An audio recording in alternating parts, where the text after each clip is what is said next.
নমস্কার বন্ধুরা, সামনেই আসছে আমাদের বাঙালিদের শুভ দোল উৎসব। আর এই উৎসবকে কেন্দ্র করেই আমরা কিন্তু অনেক কিছুই রেসিপি তৈরি করি। বুলার হেসেলেন ব্লগসে সবাইকে স্বাগত জানিয়ে আজ বানিয়ে দেখাবো সেই বাংলার হারিয়ে যাওয়া দোলের দিনে খেতে হয় যে ফুড কড়াই, সেই ফুড কড়াইয়ের রেসিপি। বানানো একেবারেই সহজ, খুব সামান্য কটা উপকরণ দিয়েই এই এত ভালো একটা রেসিপি তৈরি হয়ে যায়, যেটা কিন্তু এখন প্রায় পাওয়াই যায় না বলতে গেলে। ছোটবেলায় কিন্তু আমরা এইরকম দোলের দিন বিকেলবেলা খুব খেয়েছি সেই ফুড কড়াই। চলো তাহলে দেখিয়ে দিই। দেখো, ফুড কড়াই বানাতে লাগে নর্মাল ছোলা, যে ছোলা আমরা ভিজিয়ে খাই, নানান রকমভাবেই খেয়ে থাকি। আর লাগে, আমি এখানে নিয়েছি কিছু মটর, যে মটরগুলো দিয়ে আমরা ঘুগনি খাই সেগুলো। এখানে ছোট এক বাটি করে রয়েছে। আমি একটু রোদে দিয়েছিলাম, যেহেতু আমার এগুলো ফ্রিজের মধ্যে থাকে, সেই কারণে আমি একটু রোদে দিয়ে গরম করে নিয়েছি। আর লাগছে কিছু লবণ। এই লবণ দেখে কেউ ভয় পেয়ে যেও না, এটা আমি অনেকবার রোস্ট করার কাজে ব্যবহার করি, তাই এরকম কালারটা হয়েছে। সেজন্য আমি লবণটাকে একটু গরম করে নেব। আমি একটা কড়াই বসিয়ে নিয়েছি আগে, তারপরে লবণগুলোকে আমি একটু চেলে নিচ্ছি। দেখতে বাজে লাগছে সেই কারণেই, না হলে আর কিছু নয়। এই লবণগুলোর মধ্যে আমি নানান রকমভাবেই অনেক কিছুই বেক করে থাকি। কিছুদিন আগেই একটা আমি আলুর রোস্ট করেছি, সেটাও আমি তোমাদের সঙ্গে শেয়ার করেছি এই লবণের মধ্যে দিয়েই। কিন্তু দেখো, লবণটাকে হাই হিটে খুব ভালো করে একটু গরম করে নিতে হবে। এরকম চাক বেঁধে যাবে, কিন্তু আবার সঙ্গে সঙ্গে সেটা ঝুরো ঝুরোও হয়ে যাবে। ভালো করে খুব গরম করে নিতে হবে। তারপরে এই এক মুঠো করে ছোলা আমি প্রথমে এর মধ্যে দিয়ে দিলাম। কিচ্ছু দেওয়ার দরকার নেই, ক্রমাগত এর মধ্যে একটু নাড়তে হবে। কয়েক মিনিটের মধ্যে এটা সুন্দর বেশ মানে ফেটে উঠবে। খোসাগুলো আপনা আপনি দেখতেই পাবে, নিজেরা বুঝতেই পারবে। দেখো, খোসাগুলো কিরকম আস্তে আস্তে ফেটে যাচ্ছে, আর পটপট করে কিন্তু আওয়াজটাও হবে ফেটে যাওয়ার, তাই খুব সাবধান, একটু দূরে থেকে করবে। দেখো, আমার ভাজতে ভাজতে একটু কালচেও হয়ে গেছে, আরও একটু আগে নামালে ভালো হতো। যাই হোক, কী আর করা যাবে। আমি একটা ছালনি দিয়ে ভালো করে চেলে নিলাম, যাতে লবণটা ভেতরে না থাকে। তারপর একে একে আমি এই সেই ঘুগনির মটরগুলোও দিচ্ছি। আগে কিন্তু এই ফুড কড়াই করা হতো খেসারির ডাল দিয়ে, কিন্তু সেটা খেতে খুব শক্ত হতো। আর খেসারির ডাল এখন খাওয়া স্বাস্থ্যের পক্ষে খুব খারাপ বলে, সেই কারণে আর খেসারির ডাল দিয়ে করা হয় না। তাই এভাবে ছোলা কিংবা মটর দিয়েই কিন্তু তোমরা ফুড কড়াই বাড়িতে অনায়াসেই বাড়িয়ে ফেলতে পারবে।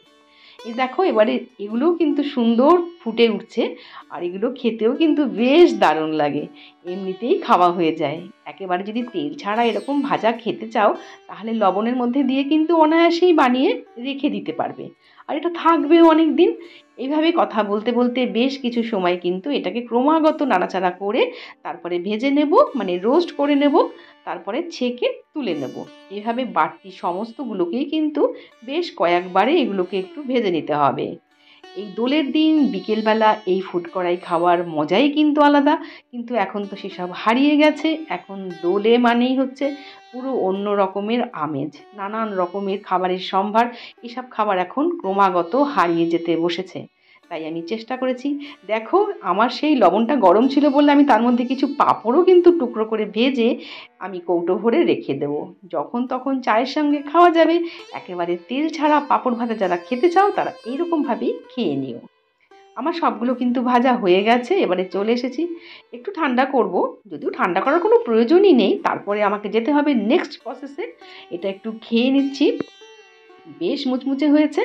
এবারে আমি ওই কড়াইতেই 1 কাপ চিনি দিয়ে দিলাম, আর দিয়ে দিলাম এখানে সামান্য পরিমাণে 2 চামচ মতন জল।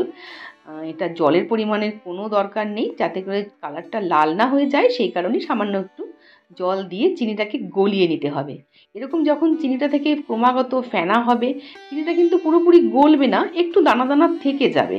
এরকম যখন ফেনা হতে থাকবে, ঠিক তখনই বুঝবে চিনিটা মোটামুটি গলে গেছে, কিন্তু পুরোটা গলতে চায় না কিছুতেই, একটু দানা দানা রয়ে গেছে। ঠিক এরকম সময়েই কিন্তু ঢেলে দিতে হবে সেই ভেজে রাখা ছোলা আর মটরগুলোকে। এবারে গ্যাসের ফ্লেমকে অফ করে দিয়েছি। দেওয়ার সঙ্গে সঙ্গে গ্যাসের ফ্লেমকে অফ করে দেবে। তারপরে ক্রমাগত একটা চামচ দিয়ে বা হাতা দিয়ে নাড়তে থাকবে। দেখবে নিমেষের মধ্যে এটা সুন্দর একটা কোটিং হয়ে যাবে, কিন্তু এক্সেস চিনিটাও কিন্তু তোমার কড়াইতে থেকেও যাবে। এটা পরে অন্য কাজে ব্যবহার করতে পারবে। তাই চিনিরও কোনো ওয়েস্টেজ ব্যাপার নেই, আর খুব একটা গটগটে মিষ্টিও কিন্তু হবে না, একটা হালকা মিষ্টি ভাব। আর একটু লবণে ভাজা হয়েছে বলে হালকা একটা নোনতা ভাবও থাকবে। দারুণ লাগবে খেতে। এভাবে দেখো, কয়েক সেকেন্ডের মধ্যেই সুন্দর একটা কোটিং হয়ে গেছে। এবারে আমি চিনিগুলোকে এর মধ্যে ঝেড়ে তুলে নেব। চিনিটা কিন্তু কড়াইতেই পড়ে থাকবে, পরে এটা যে কোনো কাজেই ব্যবহার করতে পারবে মিষ্টি রান্নার ক্ষেত্রে। ব্যাস, এবার আর কি, সাজিয়ে নিয়ে চলে এলাম। এবারে শুধু খাওয়ার পালা। বা দোলের দিন তোমরা কিন্তু এরকম একটা প্রিপারেশান বানিয়ে সবাইকে, বাড়ির সবাইকে চমকে দিতেই পারো। এটা একটা হারিয়ে যাওয়া ফুড কড়াই যাকে বলে, এখন আর এটা পাওয়া যায় না। ভিডিও দেখে কেমন লাগলো জানাতে ভুলে যেও না। লাইক, কমেন্ট, শেয়ার করো, সাবস্ক্রাইব করে